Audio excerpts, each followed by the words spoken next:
দিনটা ছিল একটা ছুটির দিন। হঠাৎ করে ব্রেকফাস্ট করতে করতেই ঠিক হলো কোথাও একটা আজকে ঘুরতে যাওয়া যাবে।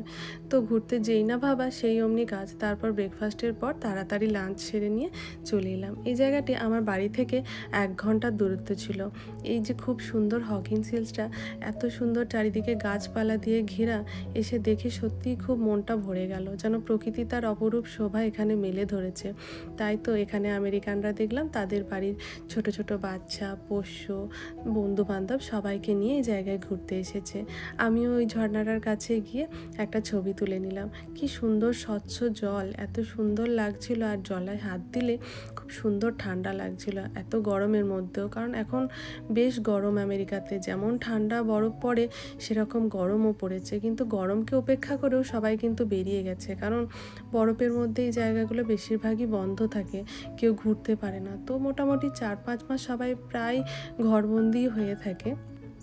তো ঘরবন্দি হবার পরে শেষেমেশে যখন এই গ্রীষ্মকালটা পায়, যে যার মনের ইচ্ছা মতো বেশ একটু ঘুরে নেয়। আর এই জায়গাটা কি সুন্দর ছিল, একটু গরমও লাগছিল কিন্তু ভালোও লাগছিল। তো এই যে সিঁড়িটা দেখছেন, আমাদের গ্রামের বাড়ির সেই মাটির বাড়ির যে ছোট ছোট সিঁড়িগুলো হয় সেগুলোর মতো। আমার দেখেই ওগুলো মনে পড়ে গেল, কতদিন বাড়ি যাওয়া হয়নি। যাই হোক, এখানে সমস্ত এত সৌন্দর্য দেখে সব কিছুই ভুলে থাকা যায়। আর আমার বন্ধুবান্ধব এবং আরও গ্রামের সব মানুষদেরকে আমার ভিডিওতে এত ভালোবাসার জন্য অনেক অনেক ভালোবাসা। তো এটার পরবর্তী পার্ট পরের ভিডিওতে আসছে।